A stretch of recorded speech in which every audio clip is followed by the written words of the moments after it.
Hey guys, Yankee here, and today I'm going to be doing something a little bit different from my One Piece videos. I've got the One Piece box set, the first one, that came with volumes 1 to 23, and it also came with this little booklet. And this little booklet contains the first One Piece one shot called Romance Dawn. So this is basically a prototype version of what the series would eventually be. So, like, in it, we've got some older Oda art. Let me open up a page here. Like, here's Luffy just sort of sailing around. He doesn't even have the scar under his eye yet. Um, his name is still Monkey D. Luffy, so he knew that from the start.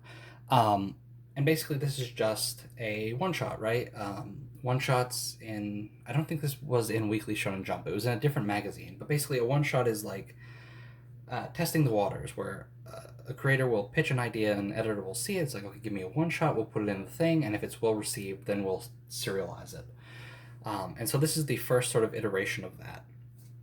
And like, there's a lot of things here that are different, and I'm glad that they changed. But also, like, it's really interesting. I don't know how readily available this is. I'm sure you can find it online really easily. I don't know if you can get the One Piece box set for cheap anymore.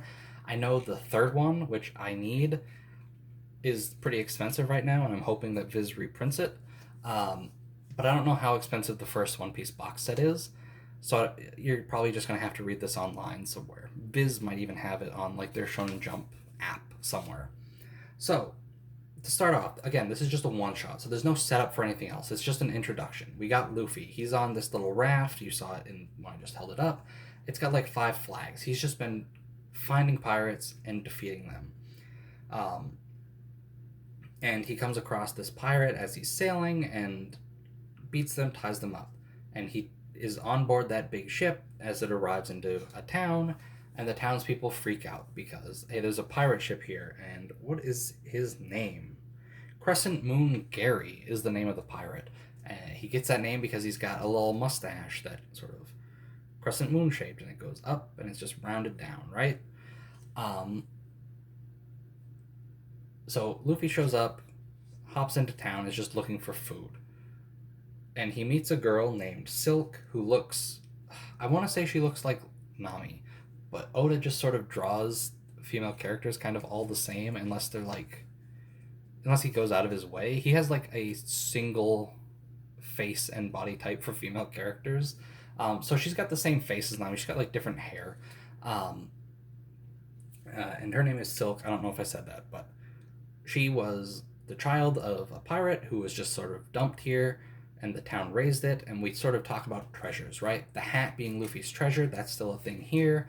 And this town is Silk's treasure. And we get a brief flashback about Shanks. And this is probably the most interesting part for me, is we see sort of ideas that Oda had from a long time ago, but like, so all right, one thing that's different here is Luffy as a kid couldn't swim at all, whereas in the actual serialized manga, he was a great swimmer before he ate the devil fruit.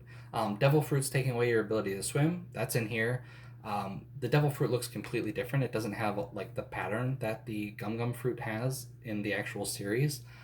Shanks getting his arm eaten off. That's in here. It's done by just a shark though.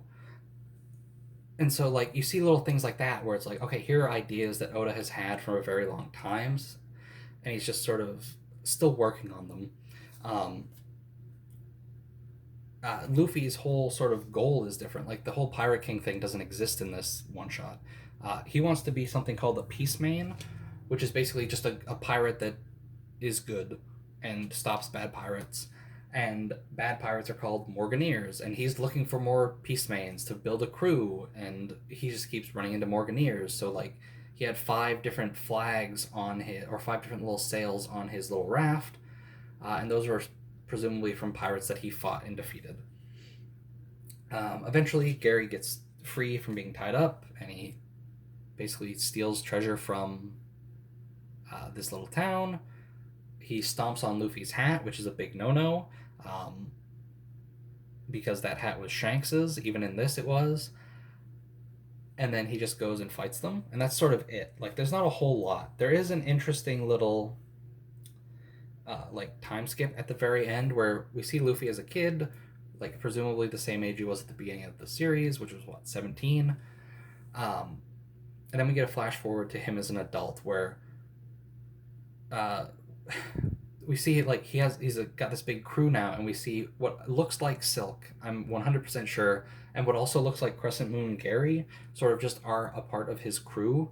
Um, so that's interesting, and I wonder how much of like how much of those characters actually ended up in the series. Like, again, I said Silk looks like Nami. She's not anything like Nami. She's kind of more like she had a sword, I think. Um, but like, I wonder how much of these characters sort of morphed and became the ones we knew. Luffy is pretty much the same. He likes to eat. He's got stretchy powers. He can't swim because of the devil fruit. Like, the only thing that's changed from here to the actual series is his goal and sort of his outlook on pirates. Where I haven't got to this part in the actual like my videos on the manga, but there's a part in Fishman Island where he talks about like, I don't want to be a hero, I'm a pirate. Whereas in this, his goal is specifically to be a heroic pirate. Um, I like that. I like that change better than what we got in this. But I think this is just like a really neat thing. I think I don't think it did. It got an OVA adaptation, which sort of